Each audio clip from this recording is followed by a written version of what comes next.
പേടിക്കും.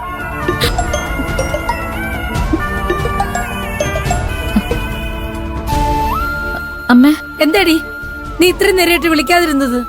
നീ എന്താ ഇതുവരെ ആശുപത്രിയിൽ നിന്ന് ഇറങ്ങിയില്ലേ? ഇറങ്ങിയമ്മേ. ഓ, ഞാനും നിന്റെ അച്ഛനും കൂടി ഇവിടെ പേടിച്ചിരിക്കുവായിരുന്നു.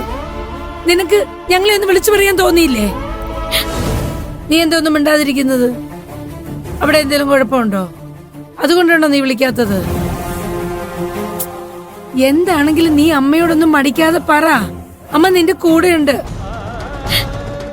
എന്റെ അവസ്ഥ എന്താന്നറിഞ്ഞ അമ്മ ഒരിക്കലും എന്റെ കൂടെ നിൽക്കില്ല. എന്നെ പ്രസവിച്ച ദിവസം ഓർത്ത് ദുഃഖിക്കേ ഉള്ളൂ.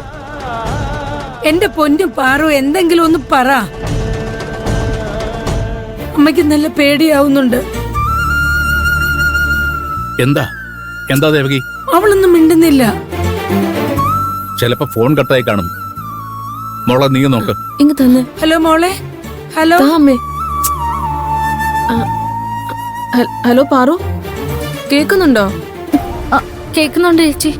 പേടിപ്പിച്ച് കളഞ്ഞല്ലോ. മോളെ ഡോക്ടർ എന്താ പറഞ്ഞേ? നിങ്ങളാരും പേടിക്കണ്ട, എനിക്കൊരു കുഴപ്പമില്ല. കഴിച്ച ഭക്ഷണത്തിന്റെ ആണെന്നാ ഡോക്ടർ പറഞ്ഞത്. മരുന്ന് എഴുതി തന്നിട്ടുണ്ട്, അത് കഴിച്ച ശരിയാവും. ഓ, ഉള്ള ശ്വാസം ഒന്ന് നേരെ വീണത്. എന്തിനാ അമ്മ ഇങ്ങനെ പേടിക്കുന്നേ? നിനക്കതൊന്നും പറഞ്ഞാ മനസ്സിലാകില്ല മോളെ. കുറച്ചു മുമ്പ് നിന്റെ സമയം നോക്കാൻ വേണ്ടി ജോത്സ്യരെ കാണാൻ വേണ്ടി ലക്ഷ്മിയുടെ കൂടെ ഞാൻ പുറത്തേക്ക് ഇറങ്ങിയപ്പോ നിന്റെ ഫോട്ടോ താഴെ വീണ് പൊട്ടി. നിന്റെ അച്ഛനത് കാര്യമാക്കി എടുത്തിട്ടില്ല. പക്ഷെ എനിക്ക് നിനക്കെന്തോ ആപത്ത് സംഭവിക്കാൻ പോണെന്ന് ദൈവം പറയണത് പോലെ തോന്നി. അതിന്റെ കൂടെ നീ വിളിക്കാതിരുന്നപ്പോഴേക്കും അമ്മയുടെ പേടിയും കൂടി. അമ്മ പേടിക്കണ്ട, എനിക്കൊരു കുഴപ്പമില്ല. ഞാൻ വെക്കട്ടെ, എനിക്ക് കുറച്ച് തിരക്കുണ്ട്. ഞാൻ പിന്നെ വിളിക്കാം. ആ ശരി മോളെ.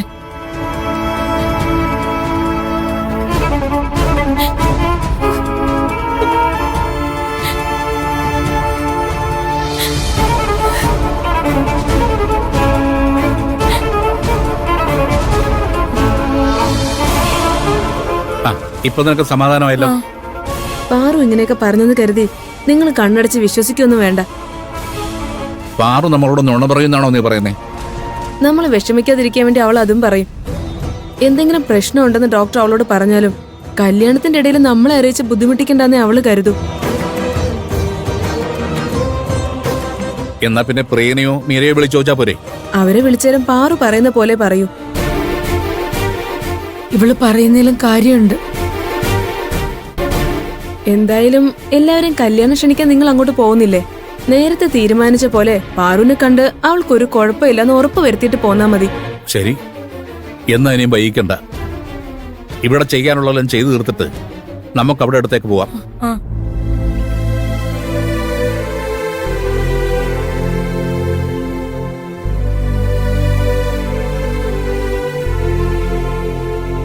പാറു വരാൻ ഇനിയും വൈകിയ ഞാൻ പോയി കഴിക്കും കേട്ടോ. എനിക്ക് നന്നായിട്ട് വിശക്കുന്നുണ്ട്.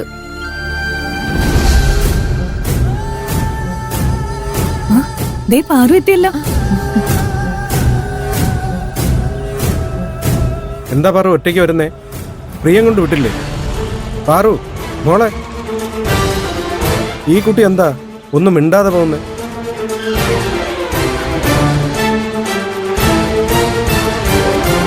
പാറു, ഡോക്ടറിനെ കാണാൻ പോയിട്ട് എന്തായി?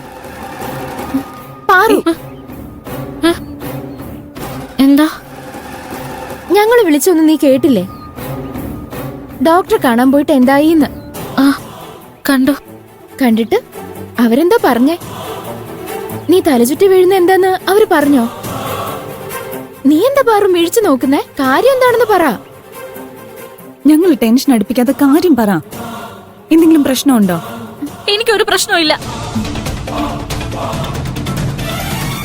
ഒരു കുഴപ്പമില്ലാത്ത നീ എങ്ങനെയാ എപ്പോഴും തല ഇറങ്ങി വീഴുന്നത്? പലപ്പോഴും ഛർദ്ദിക്കുകയും ചെയ്യുന്നു. ഇതൊക്കെ ആരോഗ്യമുള്ളതിന്റെ ലക്ഷണമാണോ? നിന്റെ ടെസ്റ്റിന്റെ റിസൾട്ട് എല്ലാം ഡോക്ടറെ കാണിച്ചില്ലേ? അതോ അവരെ പേടിച്ച് ആശുപത്രിയിൽ നിന്ന് മുങ്ങിയോ? നിന്റെ കൂടെ പ്രിയം വന്നില്ലേ? വന്നു. എന്ന് ഞാൻ അവനെ വിളിച്ച് ചോദിക്കാം. അതെന്താ? ഞാൻ പറഞ്ഞത് നിനക്ക് വിശ്വാസമില്ലേ? ഡോക്ടർ എനിക്ക് ഒരു കുഴപ്പമില്ലെന്ന് പറഞ്ഞു. ഇത് നേരത്തെ അങ്ങ് പറഞ്ഞാ പോരായിരുന്നോ? വെറുതെ എന്തിനാ എല്ലാരും ടെൻഷൻ അടിപ്പിക്കുന്നേ? അവര് നല്ല ഡോക്ടർ ആണോ? നീ ഏത് ആശുപത്രിയിലാ പോയത്? നിനക്കെന്താ ഇവളെ രോഗിയാക്കണമെന്ന് വാശിയാണോ? അതല്ല മീര, ഇവള് തലകറങ്ങി വീഴുന്നതും ഛർദിക്കുന്നതും ഒക്കെ നീയും കണ്ടിട്ടുള്ളതല്ലേ? എന്നിട്ടൊരു ഡോക്ടർ ഒരു കുഴപ്പമില്ലെന്ന് പറഞ്ഞെന്ന് കേൾക്കുമ്പോ എനിക്ക് സംശയം. അവര് നല്ല ഡോക്ടറാണ്. ശരി, ഞങ്ങക്ക് നല്ല വിശപ്പുണ്ട്. നീ വരാനായി കാത്തിരിക്കുമായിരുന്നു. നീ റൂമിലേക്ക് ചെന്നോ, ഞങ്ങൾ ഭക്ഷണമായിട്ട് വരാം. ഉം?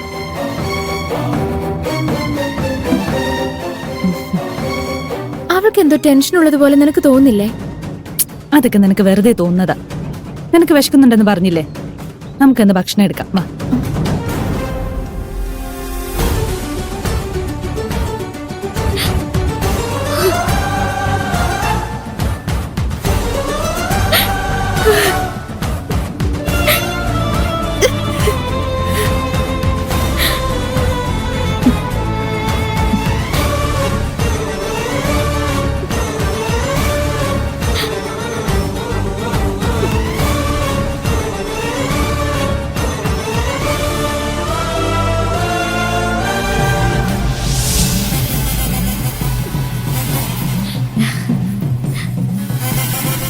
എന്താ പാറു, കണ്ണാടിയില് മറ്റാരെയോ കണ്ടതുപോലെ നീ പകച്ചു നിൽക്കുന്നെ? നീ ആരാ? അതെന്ത് ചോദ്യ പാറു? ഞാൻ നീയാ. നീ ഞാനുമാണ്. നിനക്ക് നിന്നെ തന്നെ തിരിച്ചറിയാൻ പറ്റാത്ത അവസ്ഥയിലായി അല്ലേ? ഡോക്ടർ ആശുപത്രിയിൽ പറഞ്ഞത് ശരിയാണെന്ന് നിനക്ക് തോന്നി തുടങ്ങിയല്ലേ? എനിക്കോ? ഒരിക്കലുമില്ല. എനിക്കങ്ങനെ ഒരു സംശയമില്ല. നീ നുണ പറയാ. ആ സംശയം ഉള്ളത് കൊണ്ടല്ലേ എന്റെ മുന്നില് കണ്ണീരോടെ നീ നിൽക്കുന്നത്? അങ്ങനെയൊന്നുമില്ല. എനിക്കൊരു കുഴപ്പമില്ല. ഞാൻ ഒരു തെറ്റും ചെയ്തിട്ടില്ല. ഞാൻ ജനകന്റെ മകളാ. ഞാൻ കാരണം ഒരിക്കലും എന്റെ കുടുംബത്തിന് ചീത്തപ്പേരുണ്ടാവില്ല. അങ്ങനെ സംഭവിക്കാൻ ഞാൻ സമ്മതിക്കില്ല. നിനക്കൊരു കുഴപ്പമില്ലെങ്കിൽ പിന്നെന്തിനാ മീരയോടും ജനയോടും നുണ പറഞ്ഞത്? ഞാനൊരു നുണയും പറഞ്ഞിട്ടില്ല. സത്യം മാത്രമേ പറഞ്ഞിട്ടുള്ളൂ. ഡോക്ടർ പറഞ്ഞത് നുണയാന്ന് ഉറപ്പുള്ളതുകൊണ്ടാ ഞാൻ അവരോട് അങ്ങനെ പറഞ്ഞത്. അല്ല, നീ പഴയ പാറു അല്ല. സത്യം നിന്റെ ഭാഗത്താണെന്ന് ഉറപ്പുണ്ടായിരുന്നെങ്കിൽ നീ ഇതിലും ധൈര്യത്തോടെ സംസാരിച്ചേനെ. നിന്റെ മുഖത്ത് പേടിയുണ്ട്, നിന്റെ ശബ്ദം ഇടറുന്നുണ്ട്, നിന്റെ കണ്ണുകളിൽ കുറ്റബോധം നിഴലിക്കുന്നുണ്ട്. എനിക്കെന്തിനാ കുറ്റബോധം തോന്നുന്നത്? ഞാനൊരു തെറ്റും ചെയ്തിട്ടില്ല. പിന്നെ ഞാനെന്തിനാ പേടിക്കുന്നേ? നീയാ എന്നെ ആവശ്യമില്ലാതെ തെറ്റിദ്ധരിപ്പിക്കുന്നേ. നീ പോ. ഞാൻ നിന്നെ തെറ്റിദ്ധരിപ്പിക്കുകയാണെന്നോ? അതിന് നിനക്ക് എന്താ നടക്കുന്നതെന്ന് എന്തെങ്കിലും ധാരണയുണ്ടോ?